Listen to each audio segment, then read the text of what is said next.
everyone, and welcome to Wowhead Weekly number 270. A nice round number there.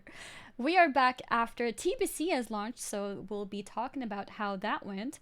And with that, we also have some other things to talk about, namely things to do with PvP. We got some PvP news.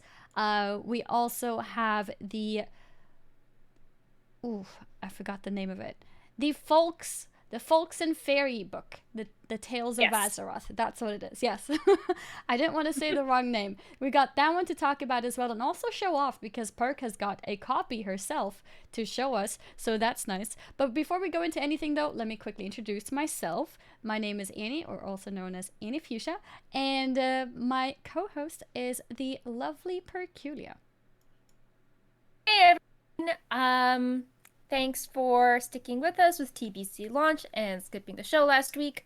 We are back with interesting things to discuss, like Annie mentioned, going over launch, some 9-1 notable things, like the Sylvanas encounter, and also highlighting some books from some tales from the folk and fairy tales of Azeroth that we didn't preview before it was released, but it has interesting stuff like an allegory about Uther and Arthas.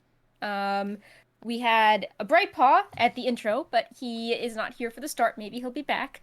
And yeah, I think we should jump right into it since we are running a little late, and we can discuss the TBC launch first and then move into the book and 9-1 stuff towards the end. Yes, so, I think that sounds like a great plan. So yeah, obviously TBC has launched, and how did we think, now that we're like a week or so past it, how do we think it went? And, what do people think of it? And does the timing still make sense that they released it in June, or do you think it still could have been later, now that the dust has settled from all that? I think the general experience for most people has been that TBC launch was pretty smooth. We did hear from anyone who is following Twitter or other news outlets that Ferlina's server did have a lot of issues. It was specifically targeted with the DDoS attacks on Blizzard as well. It is a very, very popular streamer on NA. A server on NA for streamers, so it's not too unexpected for something like that to happen, as everyone wants to see their streamer fail to log in at launch. But apart from that little drama on the side, there was actually no big issues. I think some people experienced a little bit of lag when picking up certain quests or handing in certain quests, but other than that, I think it was smooth sailing. I experienced a pretty smooth one myself on EU, on my server, Pyrowood Village, and I think most people had a very similar experience. I also think, there's a cat butt. I also think that the pre-patch was pretty rough, and that had a lot of like the structural, difficult things, like the character cloning, that all those difficult things occurred before the launch, and the launch is basically just like, flip a switch, let people, go into Outland, but all the things like the, class changes, professions, the boosts, all that stuff, all that tech stuff happened already in the pre-patch. Yeah. Which is what we have been expecting in general for many expansions now in a row as well. It's always the pre-patch, which tends to sometimes have some issues, and then when the launch actually is on, it tends to be not that bad, at least as of lately. I did expect going into the Dark Portal to have a lot of lag, but I went through very smoothly and just loaded on the other side, no problem. So I was very impressed with how smooth it felt, considering that the timing of this launch was very unexpected for a lot of people, especially with the pre-patch being that late. We were expecting TBC to be out a lot later, not just for Blizzard being ready with it, but also just for general hype. So having it done this early and going smoothly was a good thing. Do we think that the timing of this was good in general? I think the timing does fit well, especially for people who play both games, because this came as we're waiting for 9-1 on retail. But with that having said, I still think that pre-patch being only 2 weeks long was an issue or a problem, I guess you could say, or I wasn't a fan of it. I do think having a bigger or longer pre-patch would have been a lot better. Having more characters prepared and your main character in general potentially more prepared as well for the new expansion would have been better for a lot of people. Yeah, I think with the timing, the hype for me felt the hype cycle didn't really occur. So it's like I'm split because I do see that if you are a retail player, you would take advantage of the 58 boost and play TBC for a few weeks with your guild as you were waiting for, 9-1 to take off. So in that sense, it's giving people on retail something to do. Um, and this is taking place at the start of summer when people are maybe off from school. But then on the other hand, maybe June was okay to launch it, but the hype and momentum didn't have the same crescendo as say Classic or I don't think there's as many like TV slots leading up to it. Just big picture hype moments that give it the bigger marketing push beyond the Oh regulars yeah. that play retail and Classic. The I marketing also push was yeah. basically non-existent. Yeah. Like, by the way, pre-patch in X days, and oh yeah, launched 2 weeks after that too. Yeah, I also think that what was I going to say? That it's interesting timing with a lot of pandemic restrictions easing up, especially in the United States, because people that historically don't really go outside too much like playing video games. Mm-hmm. If you've been cooped up for a year, finally being able to go outside is it's a big deal. And you're getting to see family after a while.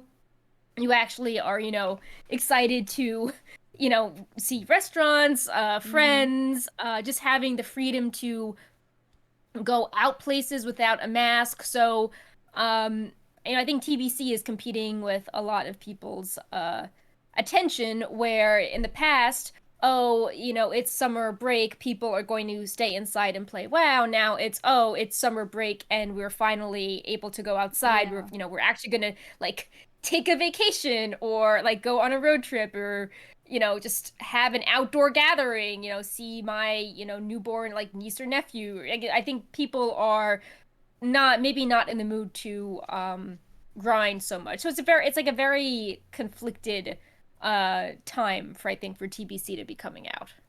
That is also very true, the timing. But the thing with that also is that's kind of what's going to happen now with the pandemic in general, especially with Mm. all vaccinations coming out and everything. So then the question would be, when would be a good time? Because it would be a similar situation if TBC came out in, let's say, 2 months, right?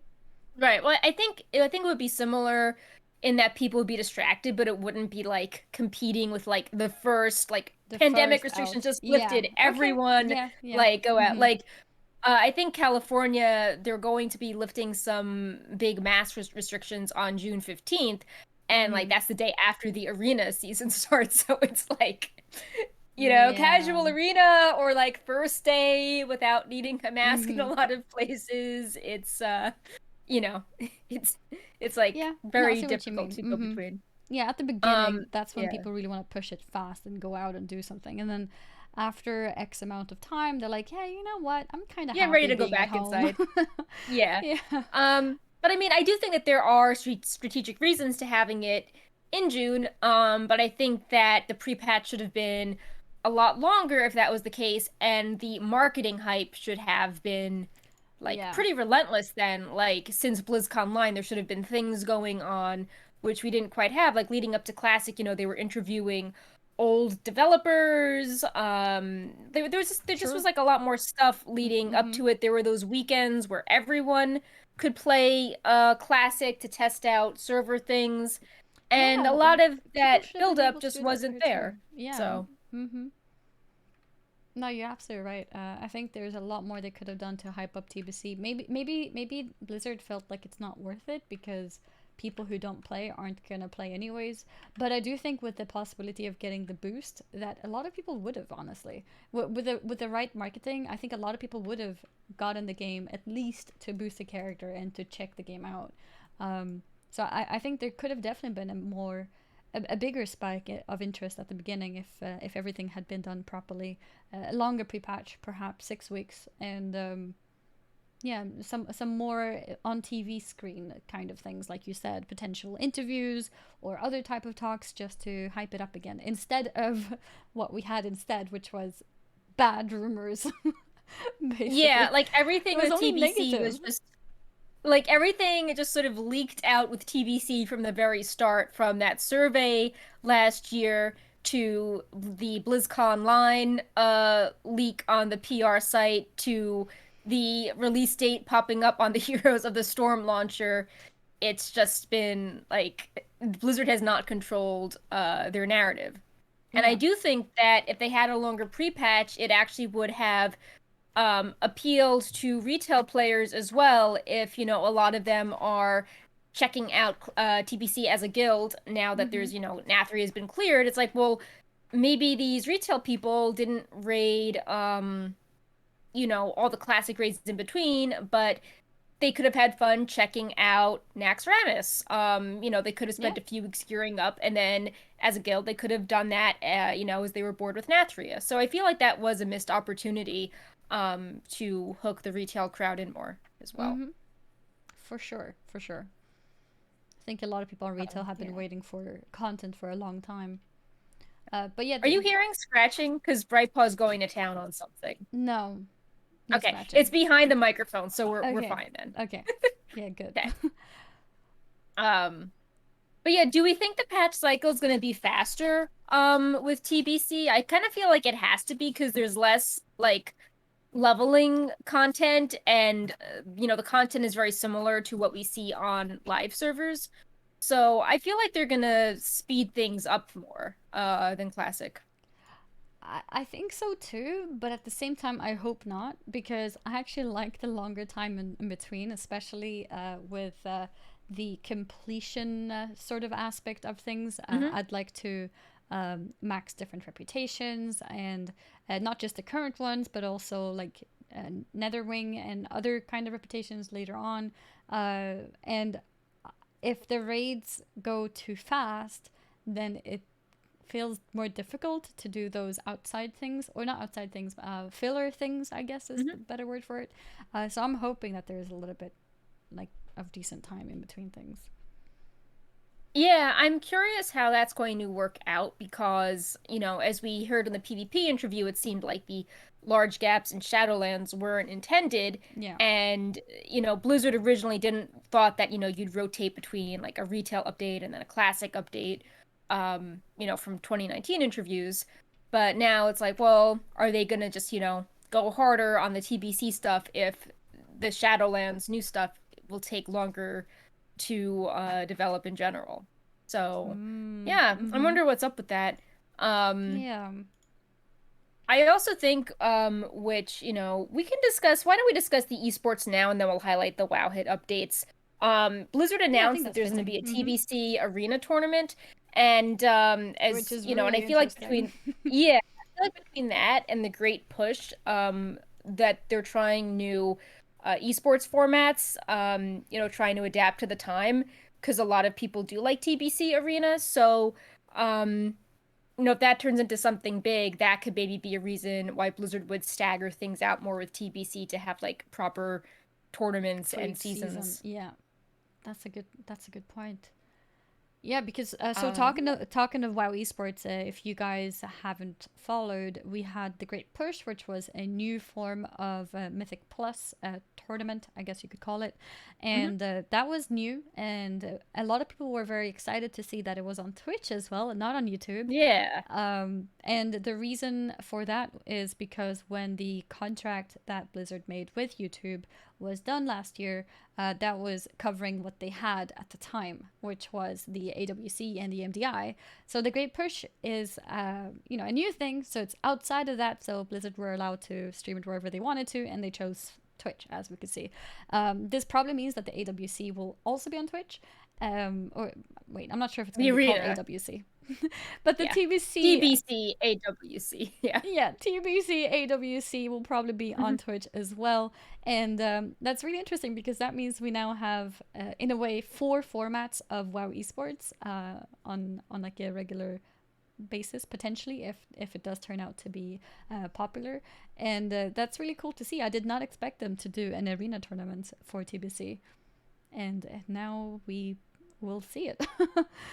I think that's a really nice like initiative of Blizzard. Not something that I expected, especially after the sort of negatives that came with the normal AWC or normal WoW Esports in general of last year. So it's interesting to see that they're going this direction now. Yeah, the Great Push also received a lot of positive feedback that it didn't require so much time commitment from everyone. And it was also on Twitch, so it was just a lot better for viewership and also for people trying to balance, competitive practice with, maintaining an interesting stream. And I just saw lots of like positivity. It seemed more exciting, lots of variety. And I think that maybe Blizzard is trying to like reinvent some of the setups they've had that maybe were popular back in the day, but if you don't adapt, then they like get stagnant. And I think going to YouTube definitely highlighted, some of the flaws with them. That yes, going to YouTube was really bad for the whole like, Twitch system of, people supporting their favorite streamers on the Warcraft channel, but it also highlighted how these tournaments maybe were showing their age, and MDI was getting a bit repetitive, and maybe like the current retail version of AWC, you needed more arena knowledge to understand why something was hype.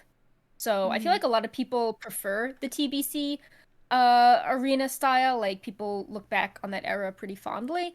So maybe I think it's good Blizzard is trying to experiment and not just be like, these are our 2 pillars, we're just gonna like do things the way we've always done them. I think it's good they're trying new stuff, especially if they can be on Twitch. Just prize pools are always good, something to improve upon. Yeah, definitely. Yeah. on the top list of things to fix for next time. But it's gonna be it's gonna be cool to see how they intend on doing it with the TBC Arena. Is it going to be some kind of invitational? Is it going to be based on ladder? Maybe a similar system to normal AWC? Yeah, and then the prize pool. That'll be very interesting too. Maybe that's where the prize money from last year will go into. Yeah. I mean, I heard some extra what happens money there. They're like, we heard you. We're gonna bring back the crowdsourcing. Oh my god! And you can buy a toy that works in TBC. Oh no! Because the math went over so well. Stop right there. Yep. I thought you were gonna make it into a nice, redemption arc. Like, hey, the extra money we got last year, we're gonna put this into this TBC tournament instead. That's what I was thinking. Yeah, we're like, oh, you're cool with shop items? Well, here's more with TBC. Just how they keep adding stuff like the imp and the ball for the 6-month subscription and the pets and the toys. Yeah, we heard it here. Perk, if they do it, this was all you. Oh no, I don't agree with that. I'm just saying that. No, I'm joking. Yeah. But yeah, I think a lot of the there hasn't been a lot of like TBC news really since its launch, besides just like do this, have fun questing, the servers are working. But I wanted to highlight quickly some of the tools Wowhead has been working on, because we've been doing a lot of like guide spotlights and tool spotlights and various things. So 2 of the things we're really proud of that we were working on was our gear planner and raid comp tool.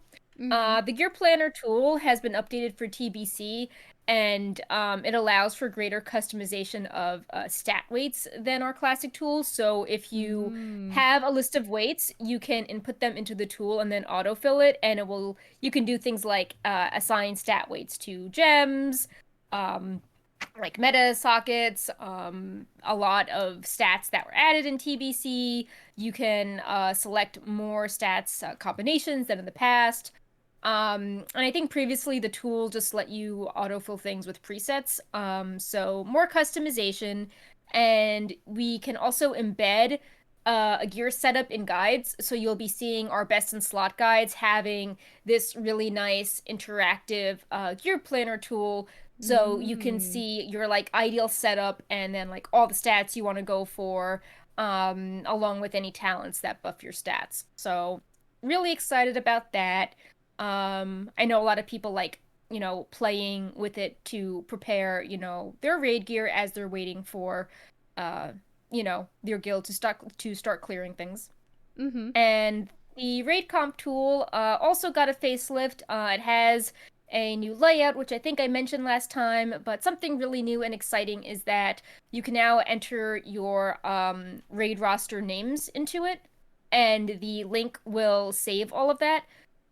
We received a lot of messages from people saying that they liked the UI of the tool, but they were still going to use their Google spreadsheet because they wanted to, write down the name of which player was in which group. Mm. Mm-hmm. Um, and now Now you can with do that. Wowhead doing this, they can use the tool for their needs as well. And I think Sofres That's was even awesome. going to add some integration with that with their Oh. loot tools. So that was all really big things we're doing. Definitely check those out as well as all of our guides. Our best in slot guides are doing pretty well in traffic right now. Everyone's They're searching. Yeah, they're getting another round of improvements very soon with things like Elder versus Scryer recommendations. We sent those instructions out today, but yeah, we've got pre-raid recommendations and then phase one recommendations, and we're Mm-hmm. making updates as people discover things like, oh, this very OP caster meta gem is in phase one instead of phase four. So, let's update everything. Mm. So, the Mm-hmm. writers are, doing a really good job updating based on unexpected things happening in the game. Yeah. Thank you I guys for know. working on those to for making life easier for the rest of us so we can quickly just wowhead, you know. Yeah. Brightful, what are Oh, you doing? Brightfall. Oh, he's gonna do something. I, w- No, I no, was no, uh, no. I was Yeah. searching a bunch of things too because I want to fix my professions. So I'm just like, oh, somebody asked me for an enchant. I don't have it. I need to check where to get it because I want it too. And Yeah, a lot of it's the nice. enchants are like all spread out with like Yeah. reputation vendors or Yeah. drops for certain mobs more so than classic. So, Mm-hmm. yeah, we've got, as I'm sure you've seen, we have guides being like, recipe list for this profession, and we just list all of them. Mm-hmm. So, Yeah, I actually noticed that. And then it said like alliance enchanting vendors that require no reputation, for example. And yeah, just things like that was really useful. That's one thing that I really like about TBC. I feel like I am rewarded for being curious because every time I go yeah. anywhere and I see a vendor, I'm like, oh, I need to click it and check what they're selling because they might have something for me. And a lot of times they do. Like I was in old Hills Bradford Hills and there was a vendor there on the street just walking, Mhm. inside the Oh, yeah, instance. yeah. That's And cool. I just clicked him because I saw that it was a vendor, right? And Hmm. he sells an enchant. And I The was like, shirts. Yeah. wow, nice.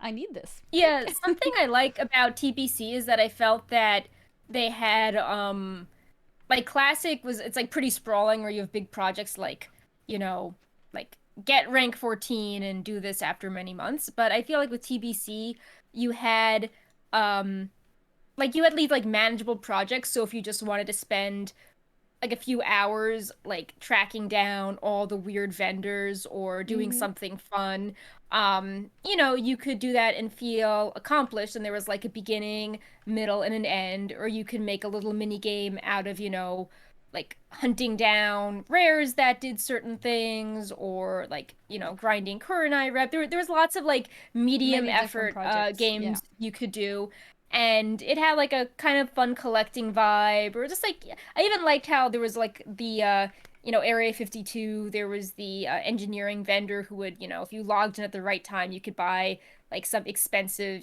fell bolts and stuff from him. There just were, little things you could do that obviously you can still do on retail, but I think even the retail crowd would appreciate doing in TBC because it's, not just a mindless grind. It's, more fun along the way, more of Yeah, a challenge. yeah. I think part of it is that it's a little bit. I don't know if I should call it random, but it's you can find things for one project in many different places, and it makes it kind of interesting that it's not directly streamlined into one.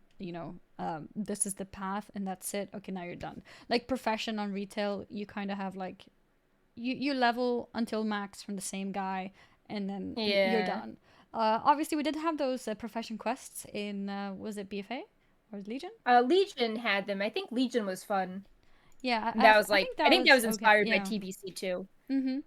And I find that interesting that there's a lot of different places that you go to and a lot of different little projects, like you said, to work on as well, and that comes with having all the different reputations too.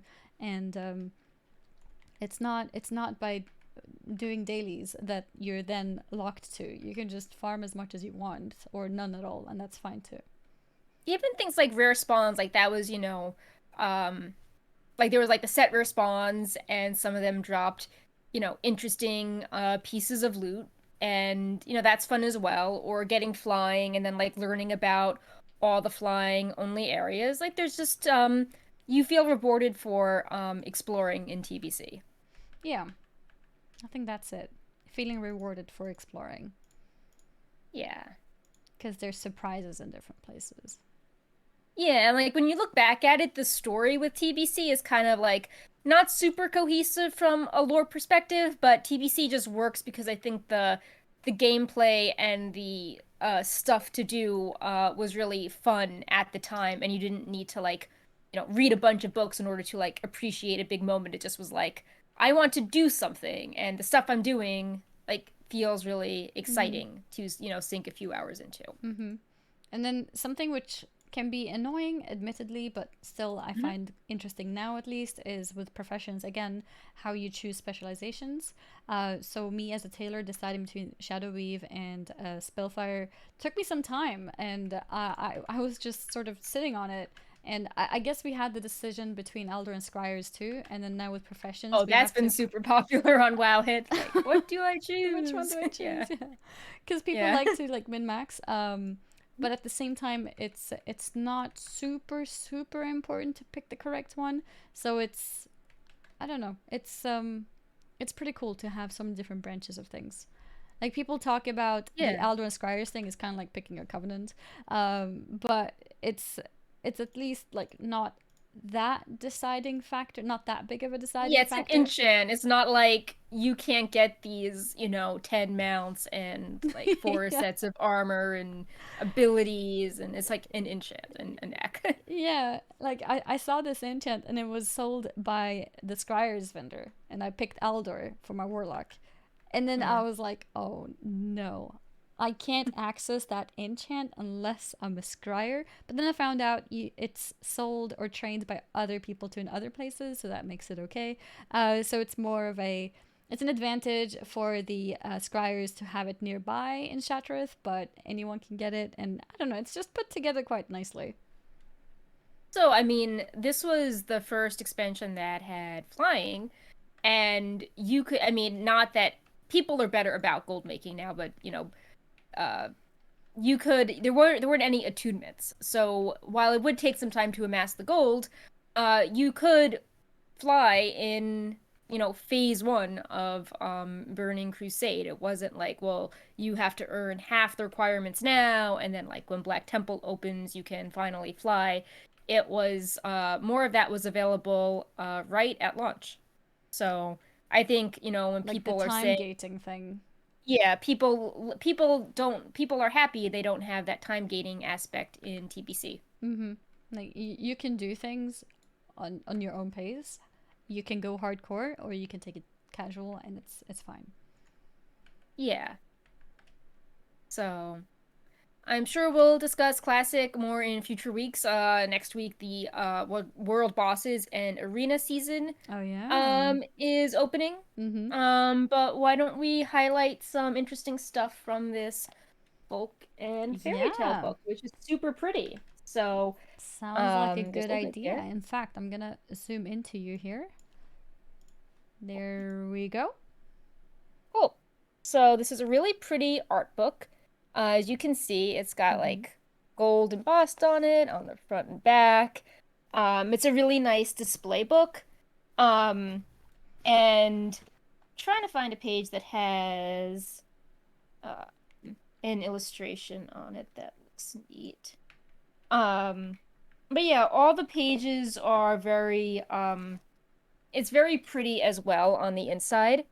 So you can see there's like the leaf pattern, the Oh. nice Mm-hmm. fonts.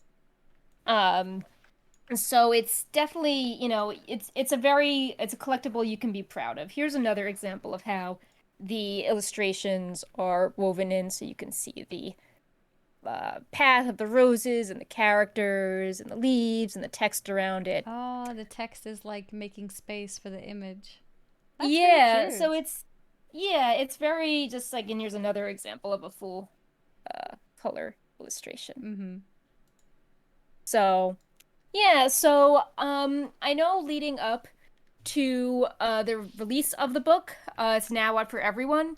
Some of the stories were some people got it early and they shared pages from the story and the developers weighed in on it. Um, and we learned some things about Sylvanas and Chromie. But there were some other stories that people didn't discuss. Maybe they were like, I don't know, like at the end of the book, not the start. And I thought they were pretty interesting as well. So I wanted to highlight some of the pages that people didn't share in advance that I don't think got as much attention that are still pretty interesting. Mm-hmm. So there's this one, as you can see, um, Uther is kind of front and center on the cover. And while most of these stories can work as, just interesting, like building experiments in the WoW universe, other stories say, interesting things about, the characters. So let me see if I can open this up. So there is this story where like Uther falls into a deep sleep basically, and he has this interaction that can be read as an allegory of Arthas and being like imprisoned as the Lich King. And basically in this story, like Uther is at this tournament and there's a maiden and she's very sad that there's this tournament and there's a beast that people have to fight and the beast ends up killing everyone and it's revealed that the maiden doubles as the beast and Uther ends up winning the tournament through compassion and not attacking the beast. And there's a lot of like subtle details where the maiden's name is like an anagram of Arthas. There's like a Mm. mysterious figure that can be read as like the crown or the Lich King that Arthas's like soul is chained to. Um, and I thought the story was interesting because when we discussed 9-1 on the show, we were all like, why is, Uther blaming himself for not showing Arthas enough compassion? Like, what could he have even done? Like, why is he being so full of himself? And I thought this short story um, did a good job of like expanding that concept a bit more. Mm-hmm. Um, like, Uther decided in this short story, he decides to just not be like, combative in the tournament and takes a totally different approach of compassion. And there's this very interesting note at the end of the short story where the lady in the dream says, "Many years from now, on a broken field blazing like fire, you will think of me, and I hope the memory will bring you comfort." Her wavering smile vanished and she clutched the pendant around her neck, though I fear it will not. And that, clearly refers to Uther on the battlefield dying at the hands of Arthas and, cursing Yeah. him and wanting vengeance. So I think seeing the story and then you're like, oh, well, maybe Uther could have, not that it would have changed, well, it could have changed things with Arthas. Right, but what are you doing? Um, but I think that the story was interesting because you can see how Uther could have been more compassionate in those last minutes before he died, and he could have harbored less feelings of vengeance if he tried to see the bigger picture. And, in this fairy tale, he tries to take pity on the beast or like understands this, horrible fate the character is, imprisoned with, and maybe he could have tried to have a more mature perspective and not just blindly hate Arthas in real life. So I thought this tale was interesting in how it handled something that at first I was like, okay, Uther, yeah, more compassion would have done something. So I thought that was neat. Yeah. Yeah, that does sound really interesting. Actually, it makes me want to read it too, just to get a proper glimpse into those emotions as well, to understand how it all connects together. And Yeah. the is it how many different stories do we have in this book? There's 10 or so. 10 or so. So actually, this is the table of contents. Let's zoom into that again. Uh, Mm. And do they and they all all, cover different characters, or are some characters repeated? they all cover different characters. The characters on the front are all pretty varied, and all of them Mm-hmm. are related to One of something the in the story. book. Mm-hmm. There are a few stories that reference like Elune and the White Lady Oh. and Blue Child moons. Mm-hmm. But I think that's more a continuity thing, and it's interesting how they show up in fairy tales from different cultures, as well. Um, but yeah, it's an interesting range of stories. A different author wrote every story. Some of them you Oh. may know Mm-hmm. from like TV or other popular fantasy novels. It's Mm-hmm. not just people who work for Blizzard, and they all have this like, based on the title, Folk and Fairy Tales of Azeroth. They do have like a very stylistic lyrical approach. It's Like a very theme? atmospheric. It's not just like move character from like point A to point B and Yeah. reveal something in the center. They just they evoke more of like an everyday magical side of Azeroth that Mm-hmm. maybe you don't get reading something that's like a pure encyclopedia or lore dump. So I think it's very evocative. That's nice. Yeah, it Um, sounds really good. yeah. I wanted to highlight one more story, which was the one about Sylvanas and Oh. Theresa, Mm-hmm. because I know Sylvanas one and of the her sister. pages like leaked before it came out, and in that story it seemed like the jailer held a part of Sylvanas and her soul had been split. Mm-hmm. And that's definitely true reading the full story, but you learn a lot more, which I think is really um, interesting. Mm-hmm. Um, Specifically, that it's all like very allegorical, like, but it's clear that Verisa in this dream is trying to like bargain with the jailer. Um, and they're talking about Sylvanas, even if she takes the form of like different wildlife, or they have like very allegorical, fanciful names. But it seems that we learn that at some point, Verisa has this vision of searching a lush forest for Sylvanas, and then falls into a terrible place and talks to the Banished One. And what we know now, it could be like, oh, Verisa was searching for Sylvanas in Ardenweald, and then instead went to the Maw and faced the jailer. So Mm-hmm. that's interesting if Sylvanas was intended to go to Ardenweald all along, because everyone was like, why would Sylvanas go straight to the Maw if Garrosh and Kael and even Arthas maybe were intended for the Maw directly? So Mm-hmm. that was an interesting interpretation of, Yes, Sylvanas and Dream Ardenweald. Verisa. Yeah, Dream Verisa in this forest. Mm-hmm. Um, and then another thing is that everyone thinks that Sylvanas made her alliance with the jailer after her second death in Wrath of the Lich King. But the story makes it seem like the jailer possessed a fragment of her soul since her first death. And in 9-1, there's that quest line where we see how Frostmourne has, you know, like parts of, their victims' souls, stored away in the maw.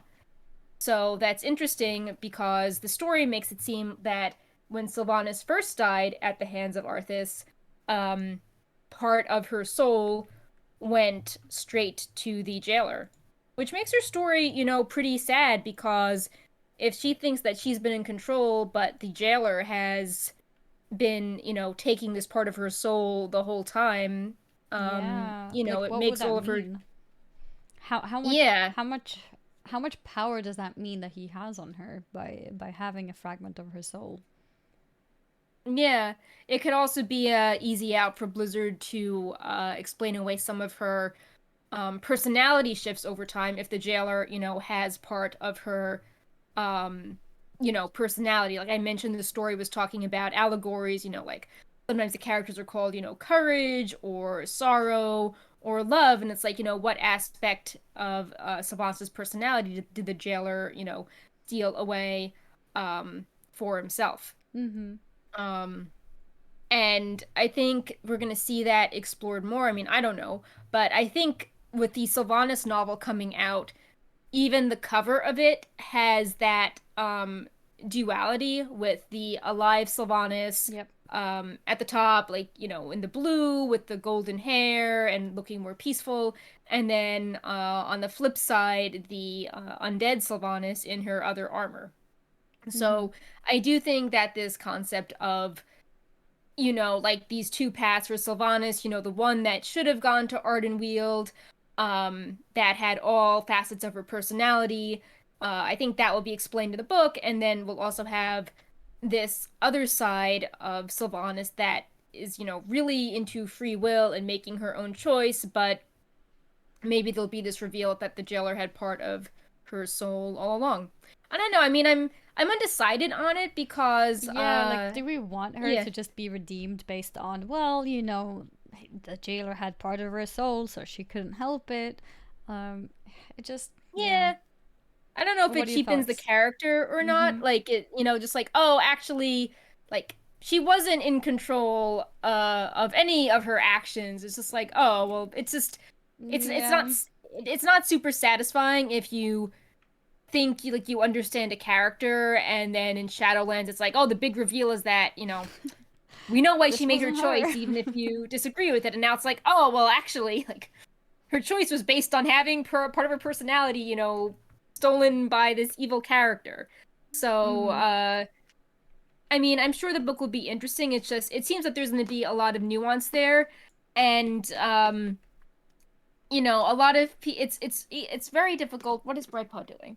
I think that it's difficult to handle her story well if her being was basically I exist because, Arthas did this horrible traumatic thing.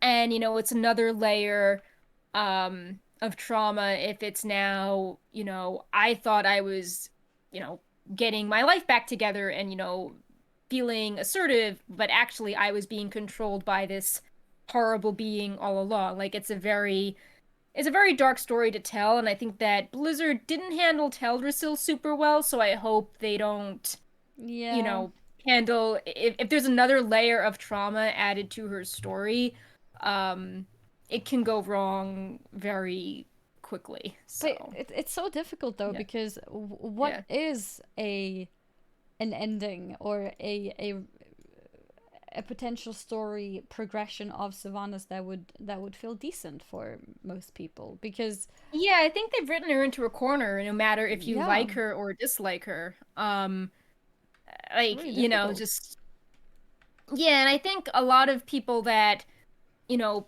were into WoW, like maybe a decade ago, like they haven't followed all of her twists and turns, and they might just be like, Sylvanas, was the one that stood up to Arthas, horrible things. Now she's a Banshee Queen, Mm-hmm. she's, reformed this, the Forsaken love her, she's doing questionable things, but, had bad things happen to her and she's trying to survive. Like, I feel like a lot of people have that version of Sylvanas in their head, Mm-hmm. especially if you were a big BC Wrath era player and then, you got caught up in real life and took a break.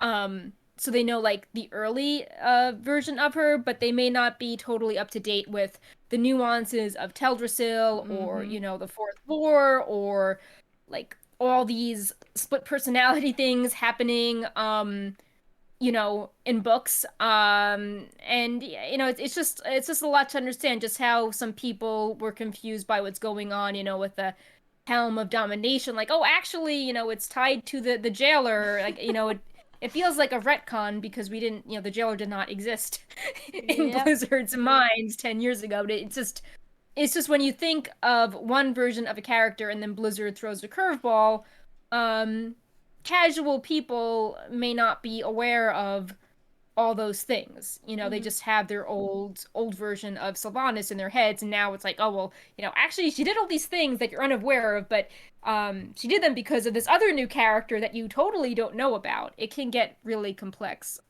quickly. Definitely. And complex Um, is a good word to describe it, even for people who have followed everything. It's still going to be very, very conflicted with what is good, yeah. and yeah.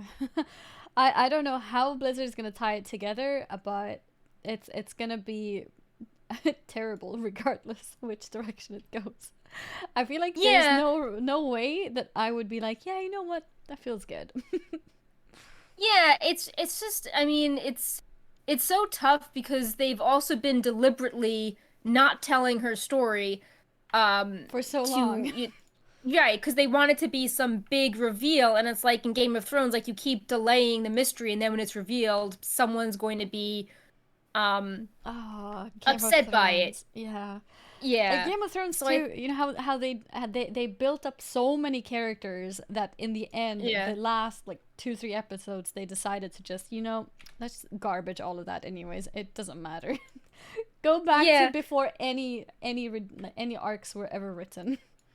Yeah, I think that's another good metaphor because a lot of people, if they want to keep Sylvanas a mystery, people like looking for clues and tropes from other popular stories to figure out what will happen, like is Sylvanas going to be an anti-hero that did questionable things, but maybe she's secretly trying to overthrow the jailer, or is Sylvanas serving a different master? Does she know something we don't know? Like a lot of people try to make decisions based Explain, on the yeah. evidence we're presented with, and it's not as fun when it's like, okay, we're just gonna like invent some new mythology that the soul shards are stolen away by Frostmourne, and this new mechanic explains why Sylvanas isn't herself. Like it's more Mm-hmm. satisfying when there's little breadcrumbs where you can speculate on things and then there's a payoff.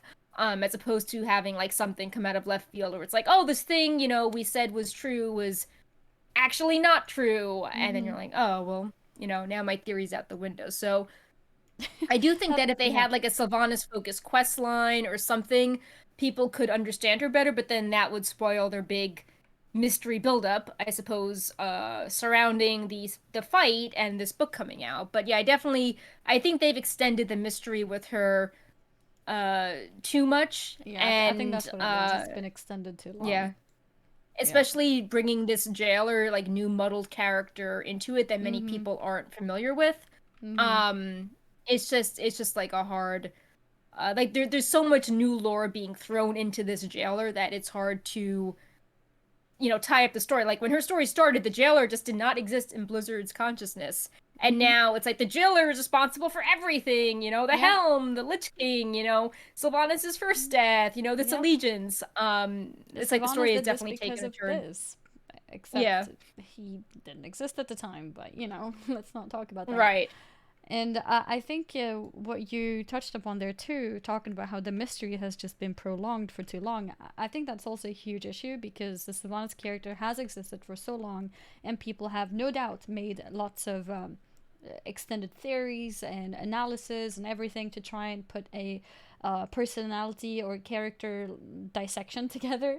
And then to, after all this time, all the different actions, all the different events and everything, to be told actually she was not in power because Right. a fragment of her soul was missing, just takes away everything, all the efforts and work into trying to figure her out is then just wasted because it wasn't part of her personality, it wasn't her decision.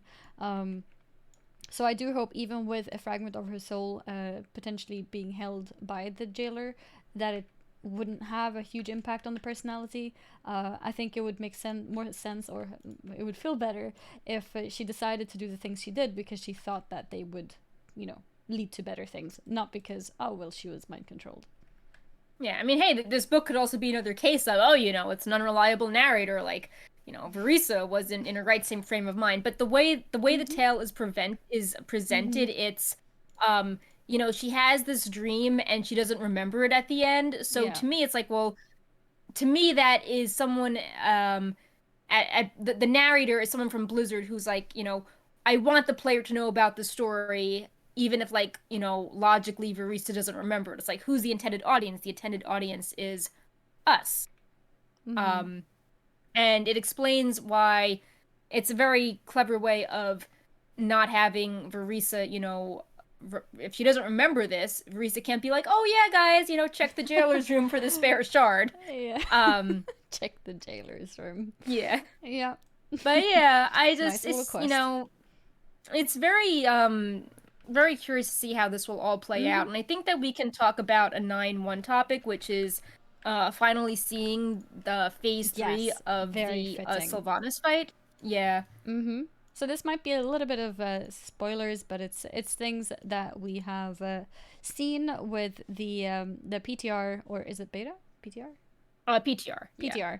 PTR for 9-1, which is covering the fight in the new raid, and more specifically the Sylvanas fight itself. Yeah.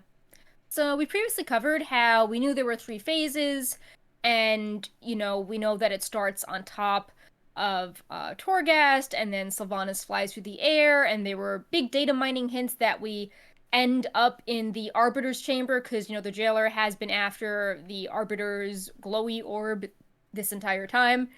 And some The glow guilds orb. briefly got into, phase 3, and we can basically confirm that yes, this is the Arbiter's room and not a look-alike room that's in Korthia or someplace else. Mm-hmm. There's the chain that goes from Torghast to the Arbiter's place. The Arbiter and the Jailer have this little cutscene where the Jailer like throws some energy at her. Um, Sylvanas is fighting us on the outer platforms. So it's interesting because if she's, and I mean, we don't know what she's planning, but if she's planning on betraying the jailer, this is the final phase of the fight, and she's, Still fighting still us. fighting us. Yeah. She's working with the jailer, so she Yeah. may not be doing like a double deception thing if this is the very end.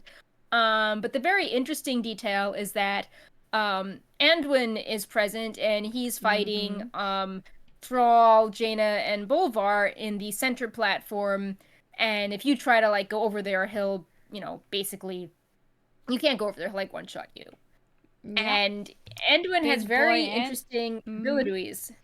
He has one that's called Crippling Defeat, and the ability name, like, it says what it does, obviously, but then in quotes it says that prison could not hold me forever, which is what Anduin says in the Mm. 9-1 cinematic before he attacks the Kyrestia in Bastion to get the sigil. Mm-hmm. So um that's all interesting, especially that Anduin is there because it's like, what is going to happen to Anduin. Yeah. You Yeah. know, like we've seen him sort of show up in his mind controlled state to like turn the tide of battle, and um it's like we're winning against the Joe's forces, and then like Anduin shows up, and then he steals the thing and then goes away.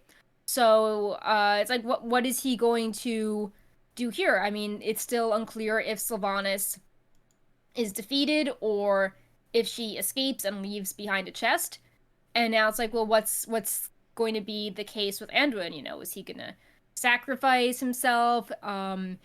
Is he going to interfere in the fight at the end? Is he going to escape? Is there going to be some big cinematic where all will be revealed? Yeah, that's the thing. There's so many exciting things here on the table. Like we've got Anduin question mark, and then we've got Sylvanas question mark, both baked into the same instance, and not just the same instance, but in the same fight even.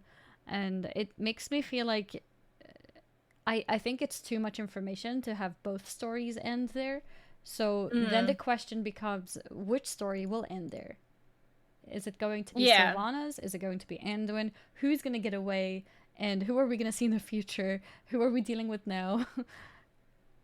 Yeah, It's I not, yeah. agree. Like it would be too much for both to have their Right? stories end there, especially because they haven't really had quests leading up to it. Like Mm-hmm. at least when Varian died in the Broken Shore, there were, you know, like we were basically and it was a quest anyone could do. It was the introduction, and we were, doing everything step by step, or Sourfang and the Fourth War. Like these were things that were accessible to everyone. Mm-hmm. And I think it would be weird to have some big definitive end that people couldn't experience. Oh, yeah, because it's locked behind a raid, you mean? Yeah, and like you have to do the entire raid to get to it. Mm-hmm. And Mm-hmm. it just seems like a lot of effort. And also with those other characters I mentioned, like you were doing quests leading up to it to provide more context, while this is just like, oh, I haven't seen these characters and now I'm fighting, and then Yeah. like I was staring at the jailer's foot, but apparently Anduin died, type thing. Mm-hmm. Mm-hmm. But yeah, If either of the but story that's does end there, which one do you think would end? um Or more so like reveal itself, like have yeah. I feel like I mean, I think what would happen is uh I kind of think that like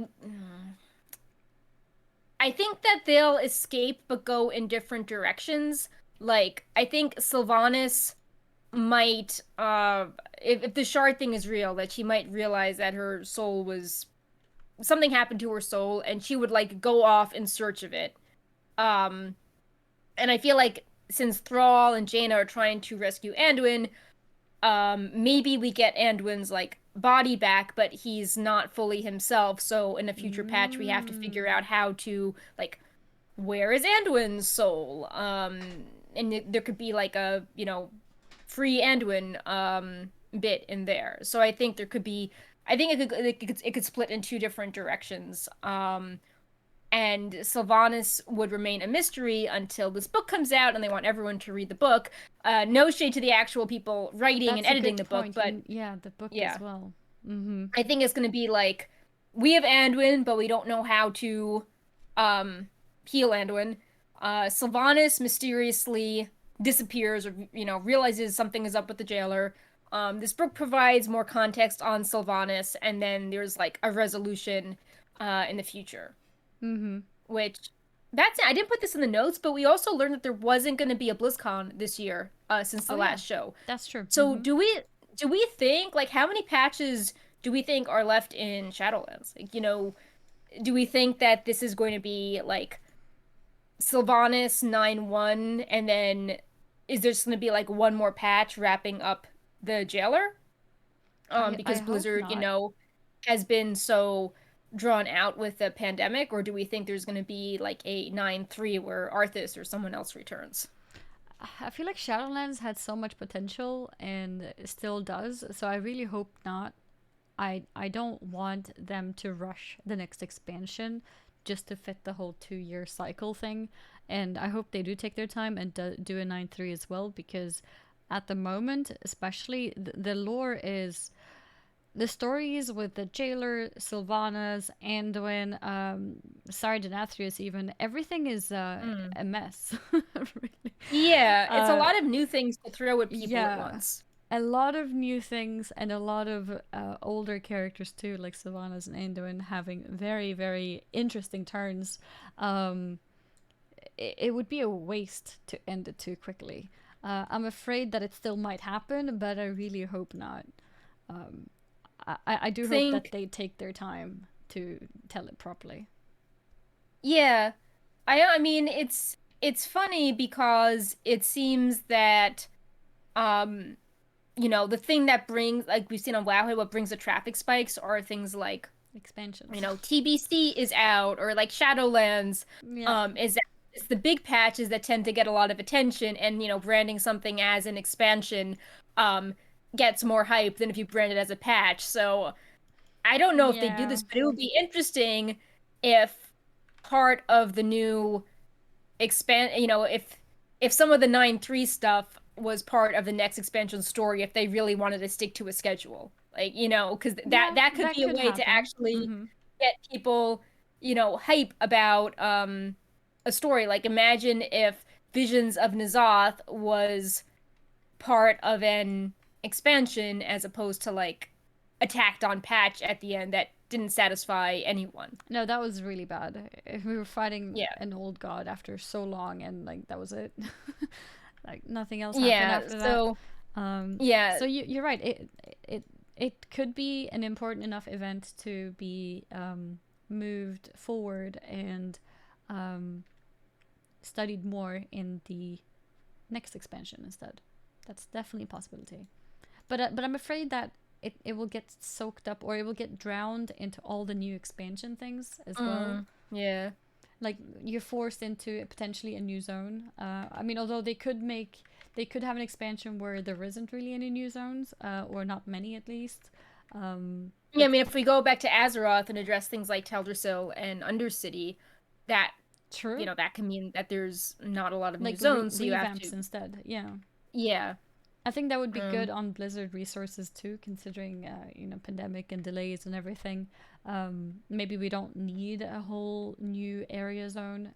Instead, polish those things, fix the story, and more of the basic things. I think we often do have those kind of expansions. Like we have one expansion where there's a lot of new things, and then one expansion which is like the fix expansion, and then like yeah. again a lot of new things.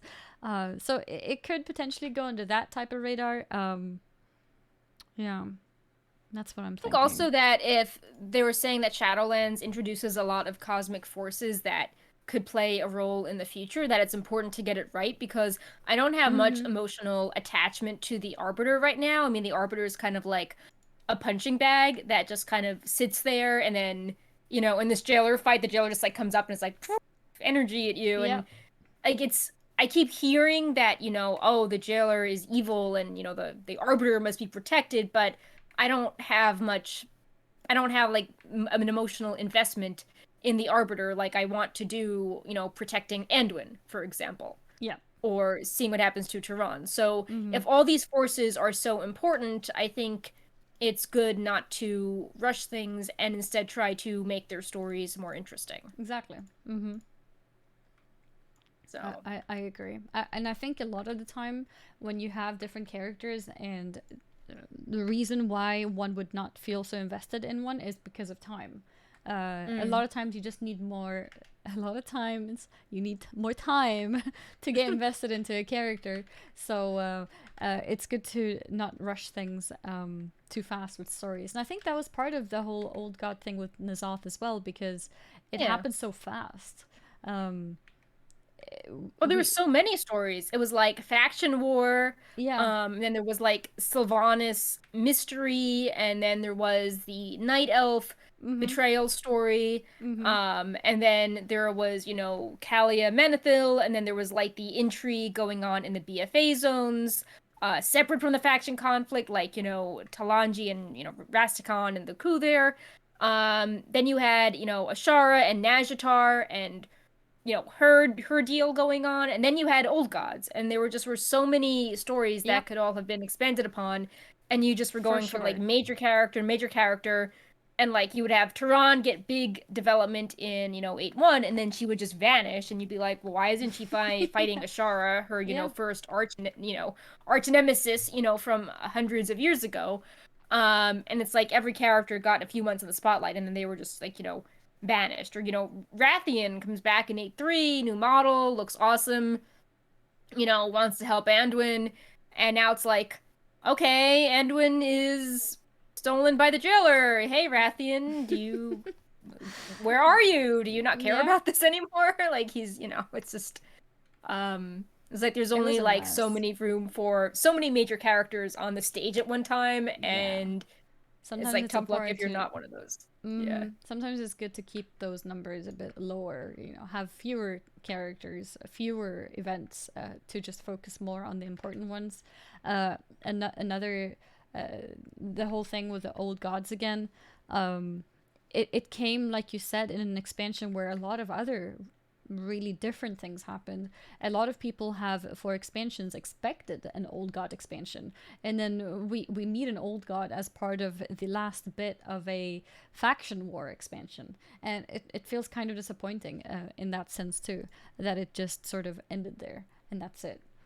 Like the lore and like interplay with motivations is so rich. It could have stood on its own and it would Oh have been yeah. stronger than, the faction war that just led to people yelling at each other on the internet. Like I just I think like Warcraft does a good job when it's like, everyday explorers up against a, you know, evil magical foe that is not totally bound to, reality, and faction wars, and well, actually, and which side is morally gray. Like that's not really escapist, but banding together under odds to take down this evil, like lore-filled, shadowy Mhm. monster, Mhm. that's like more hype. It's more fantastical. You can get lost in that fantasy. Mhm. For sure. I was hoping that Nazath would not end there, and it would lead to like Mm. an old god expansion after that. Um, but here we are. I mean, Shadowlands is still really nice, as an expansion, as a story direction. It just felt like that old god perspective there, or that old god branching, was very short, and then it was over. I mean, it could still return if there's It could.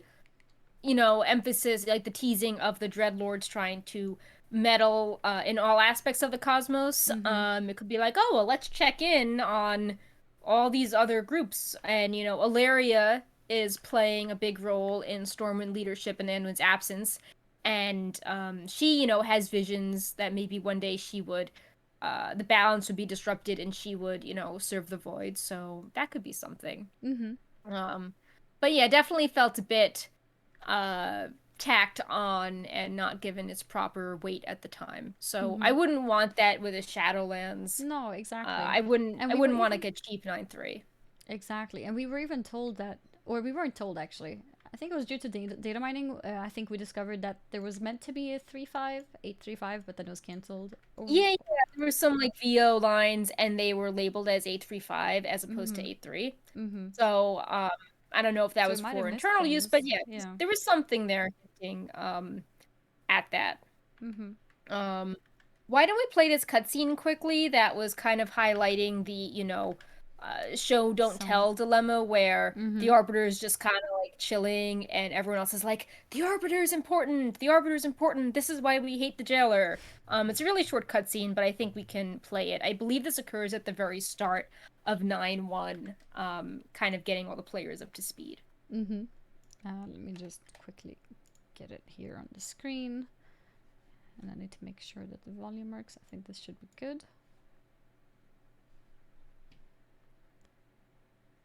Here we go. In the Arbiter's name, we answer the call of the Eternal Ones. This brazen attack on Bastion must be answered. Has your wound healed, Grestia? No. But that is of little consequence compared to what was stolen. What was the jailer after? Long ago, each of the Eternal Ones was given a symbol of our Covenant's purpose. Yet Zoval saw these sigils as keys to forbidden knowledge. When we rebuked his heresy, he tried to claim them by force. But in the end, the Primus led us to victory. And for his treachery, Zoval was exiled forevermore. Yet even bound to the Maw, he found allies to aid his cause. No doubt Sire Denathrius willingly offered his sigil to the Banished One. We have found no such sigil within the sanctum of the Primus. The essence of the Arbiter remains here. It must be protected. The Ebon Blade will help defend the Eternal City. But this will not be the Jailer's only target. No. Even now, his malevolence encroaches upon my groves. The Necrolords will drive these invaders from Ardenweald. The Venthyr will fight beside your armies, Draka. We will rally the Covenant's forces and make our stand. Let it be so. With her voice have I spoken.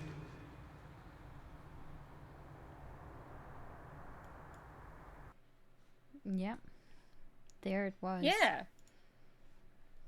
So, you know, we it's been hinted at a few times, I think even in the fairy tale book, that you know, the jailer wanted this forbidden knowledge and tried forcefully to take it, and they exiled him because they disagreed.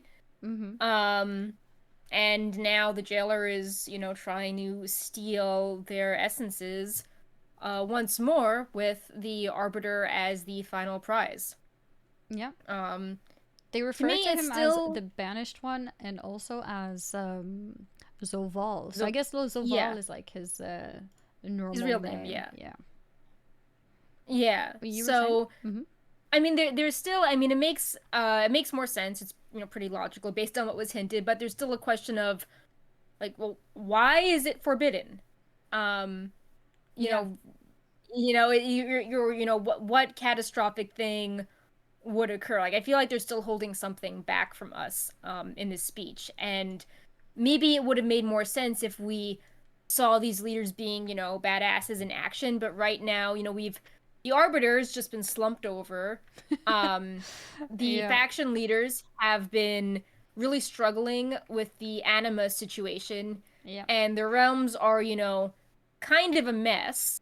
And, you know, we don't seem to be very victorious, so it's hard to fully get a clear sense of the story. Like, it's hard to understand why the stakes are so high if he would be able to steal their knowledge, or getting a sense that the Arbiter was like a real badass before this thing happened to her, but we've only seen these characters in their weakened state. And it's still kind of, like I said, it just seems very mysterious, because, you know, a popular narrative in books is like, oh, you know, there's the anti-hero who wants to, you know, learn all about knowledge, even if it makes them unpopular. You know, it's, you know, they're breaking the rules so they can, you know, learn something which will, you know, help, you know, humanity or something like that. Like, that's a popular, you know, trope. Someone, you know, breaking the rules which were unfair and spreading knowledge to others. So it's like, well, are they trying to make Zoval that?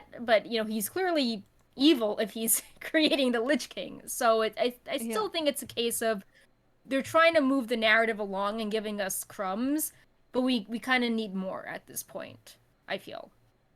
Yeah, I agree, and this also adds to more of the story in general if they adding this mystery, and then we have this fight coming soon with Sylvanas and Anduin, both somewhat affected by the jailer.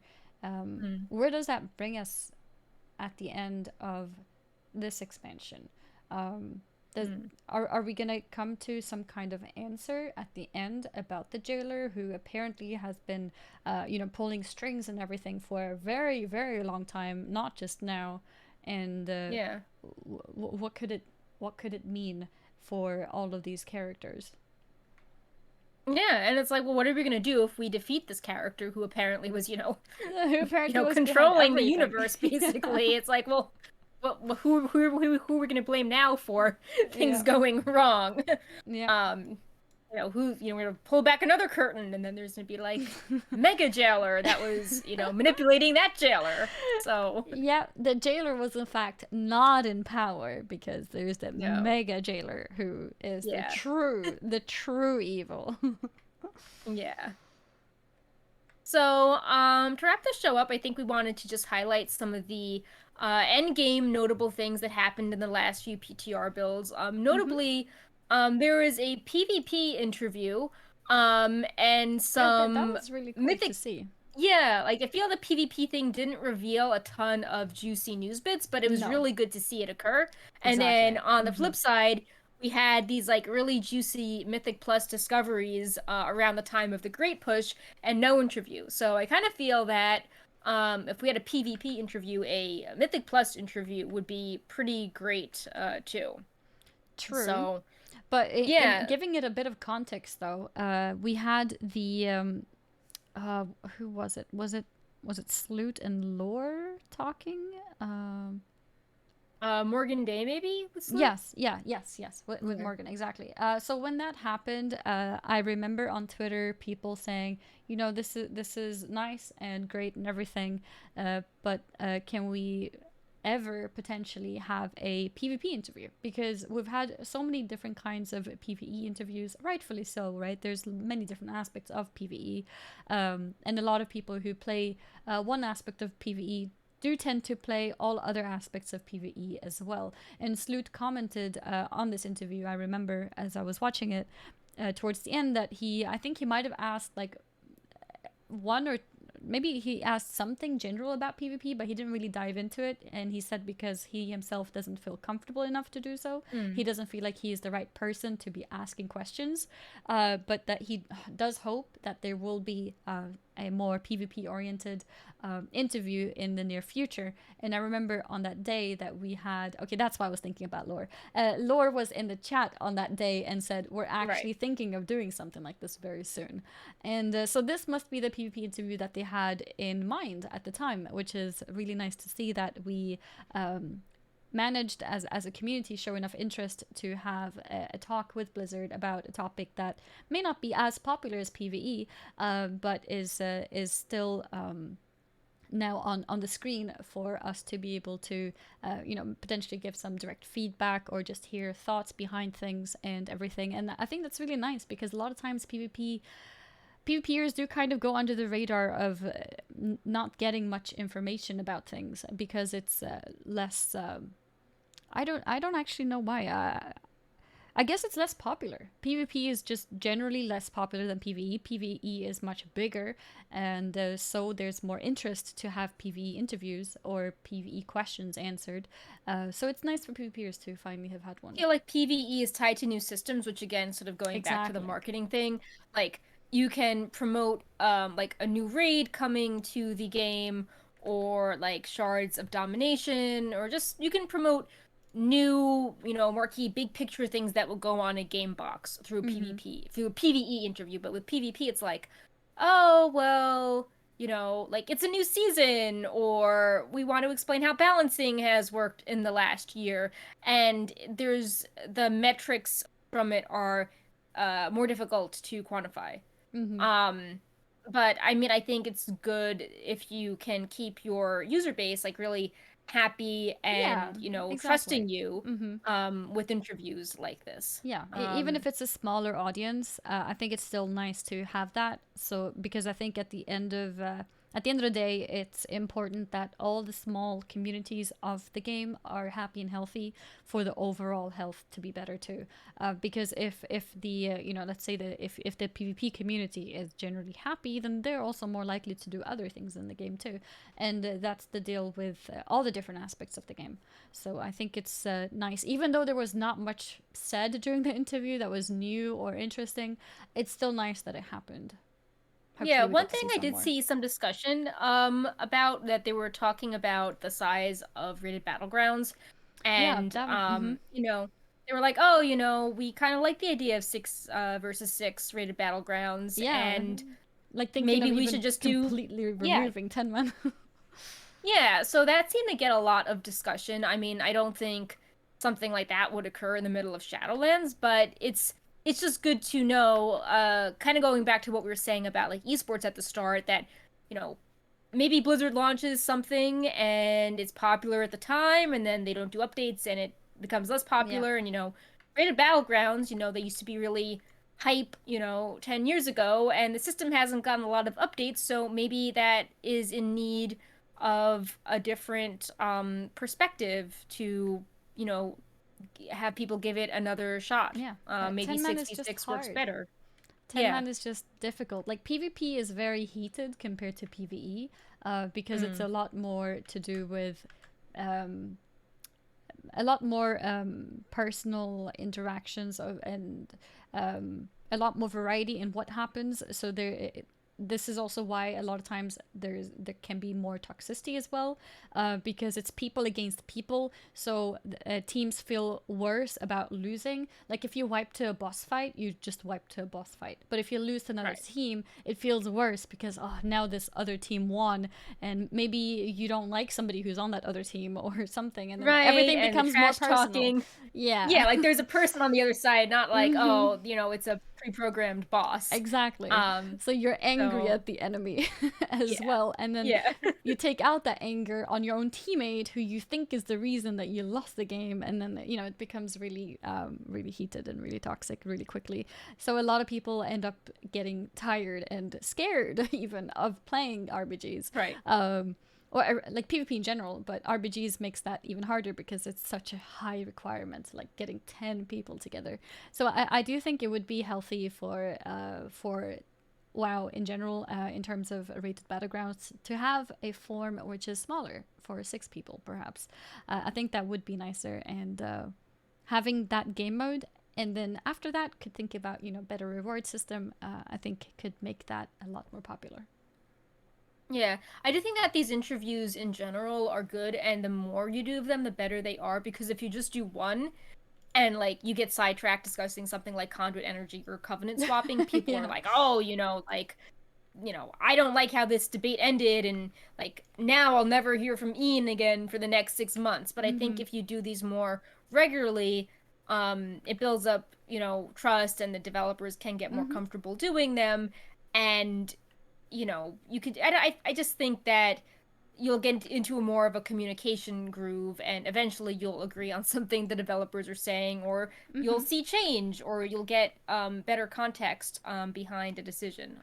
Exactly. Because I always feel like the first interview is kind of rocky, and then follow-up ones, it's like, oh, well, now that we've seen the system, we have other questions to ask you, or, oh, we've seen, we had the interview, you did a change, and now we're going to discuss the change. Do you like this, more or less than the past version? Creating a sort of red thread discussion. Yeah. So, as we talked about last time. So any updates yet? It becomes like it's a nice line of communication. It makes everyone happy. Yeah. So just to also touch upon the Mythic Plus situation briefly, there's been a few big pieces of Mythic Plus news that we don't need to rehash to death, as we're not Mythic Plus specialists, and we do have some Mythic Plus specialists on Wowhead, but since the last we're both show... experts. Yeah. Since the last Mythic Plus show, people figured out how the scoring works, and you need to there were this big news with the affix, and it's really difficult to condense into a soundbite. I'm sure you're all aware of it based on the number of comments we got, but it was a situation where you need to do the affixes on a less popular week at around 15 difficulty, or do the popular affix at like a higher key than previously to get the season 2 mount. And a lot of people, boil that down to, I need to do the less popular affix. I hate everything, and this mount's just a recolor. And that led to a lot of heated moments. And then in more positive news, the season 2 affix Tormented was added to the PTR, and that seems really fun. And it just seems like between the two extremes and the popularity of the Great Push, it feels like it's a good time if there was like a Mythic Plus interview just with like, the state of the game, why this affix is so different than season 1, how scoring nuances, if there's more nuances people haven't discovered, if people are realizing, and does Blizzard agree MDI is stagnant, or are they happier with the Great Push? I just feel that there's a lot of Mythic Plus topics that people are very passionate about, and it would be good to have an just a interview on that as well. I feel.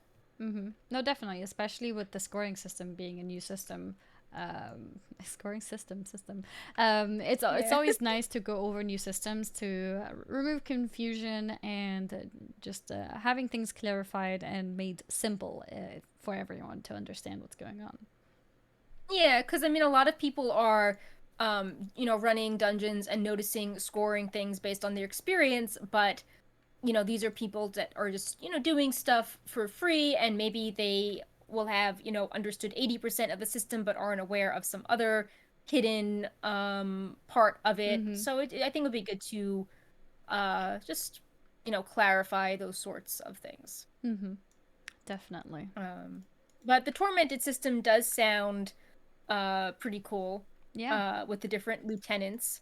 And I think that it will also lead to like more variation in weekly routes as well, and keep things interesting. So I really seems fun. I really like this whole new concept of having these different seasonal affixes in general. It's coming out really nicely with having seen them progress, or not progress really, but having them change every time. I think it's probably a very fun thing for people at Blizzard as well to think about and be creative with, to think of the new affix for the new season. And because it's limited to one season, you don't have to think about it too much in terms of crazy like effects of it. So I think it's a fun little project that they can work on and for us to enjoy. Yeah. So I guess to wrap things up this week, do we think that 9-1 is still going to come in quarter 2, or do we think it's going to be like later in the year? I still think they're going to do a thing where they will have like the first quest available in June, but Timegate, lots of other stuff, and then have the raid come in July. Like, we already have seen data mine spells that the Torghast layers, the new ones, are going to be all like unlocking week per week. So I think they're going to put the non-class tuning stuff out at the start, and then keep like frantically hotfixing like the shard system and the all these other raid and Mythic Plus specific things up until that comes out a few weeks later as usual. So would you expect the raid to be like end of July? I think probably in the middle of July. I think that if you launch something around July 4th weekend, at least in the US, it goes back to the whole like COVID pandemic branding. Like a big motto in the US has been, we're gonna celebrate July 4th, barbecue this year. Like, everything will be back to normal by July 4th. So I think a lot of people are making plans to not be by their computers on July 4th.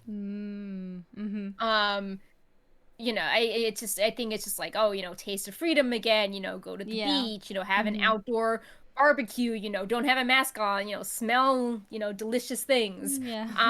So I think that it might be like, this would be the first major holiday since restrictions lifted, and I think it might be difficult for Blizzard to compete with that. Also, this goes for, streamers and races as well. If it's not just you're not playing, it's like if you are outside or, doing stuff with family or celebrating a holiday, you're probably also not watching streams as well if you're out and about. So, yeah, absolutely.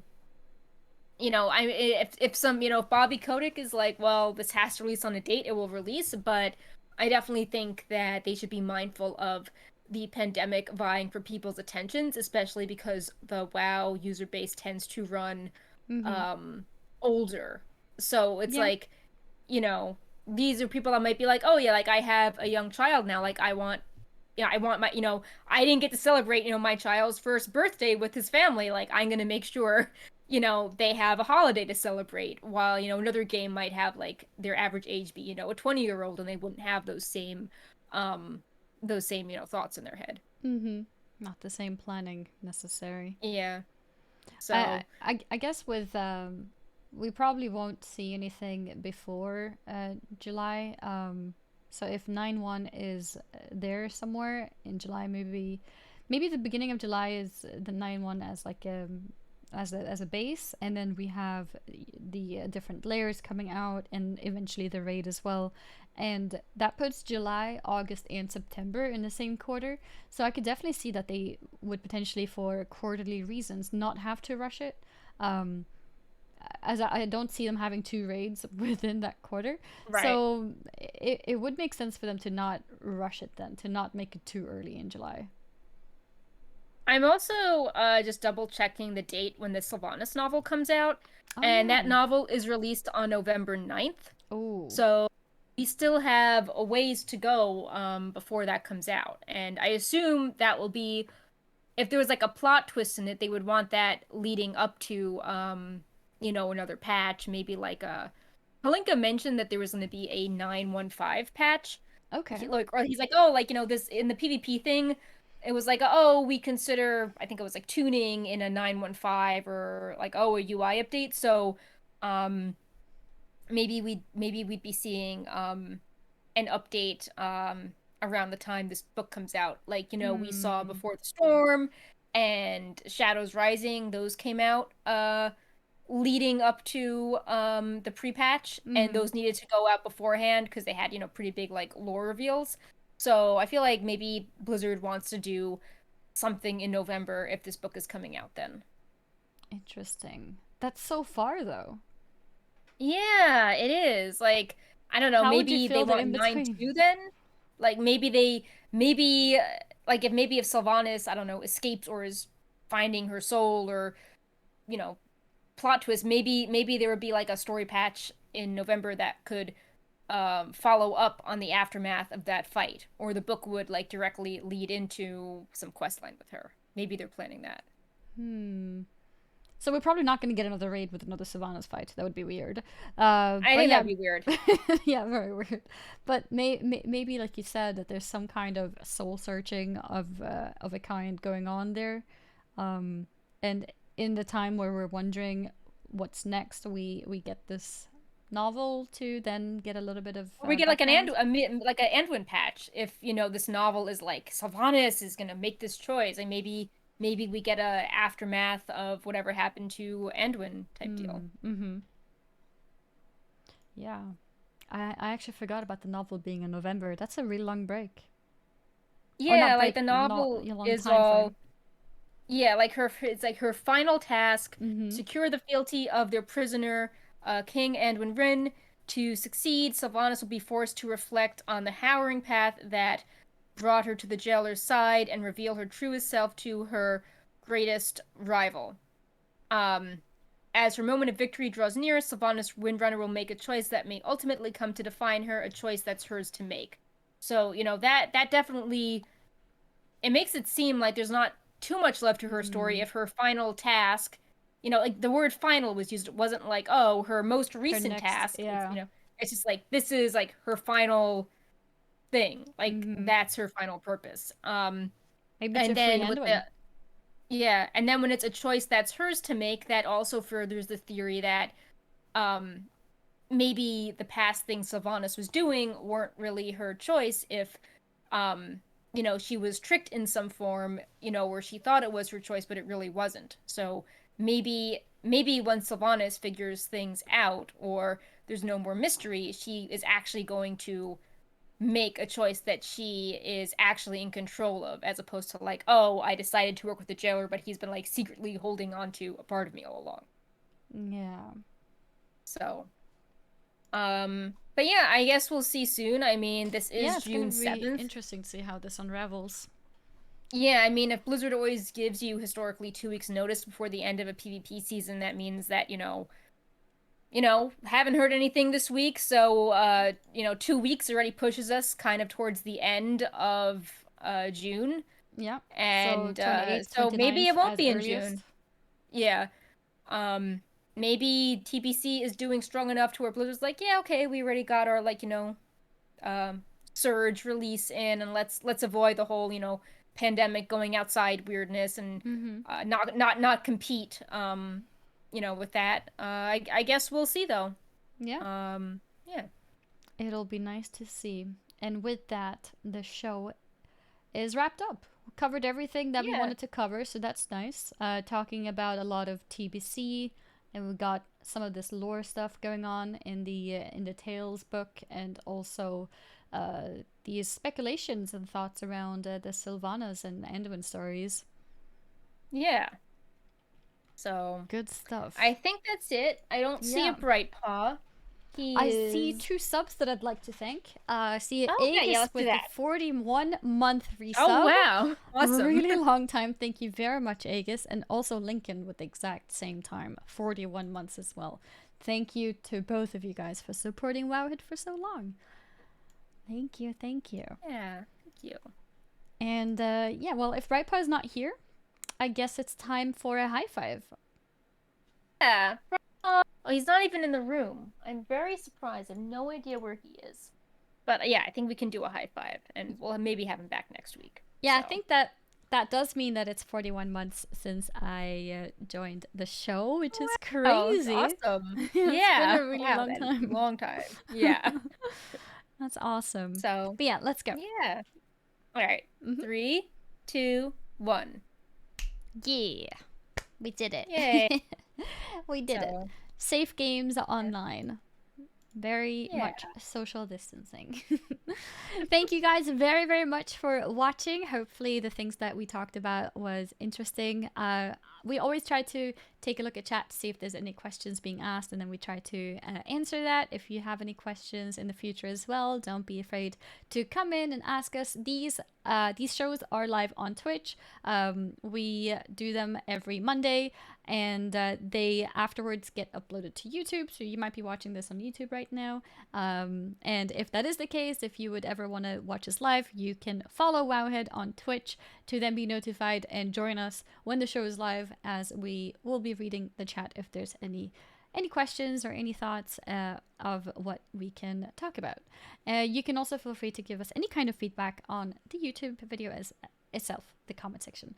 And yeah, thank you guys very much for hanging with us, and we'll be back next week, probably same time, to talk about anything that has gone on between now and then.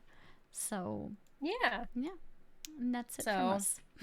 Yeah, thanks for supporting Wowhead through TBC Classic Launch. We're still cranking out some guides and editions, and your support really means a lot to the team. We've been crunching hard getting information out there. And yeah, we look forward to creating more TBC and 9-1 content for you. Yeah. So have a great week. And yeah, we will see you soon. Yep. Sounds great. Bye-bye, everyone. Bye. Bye.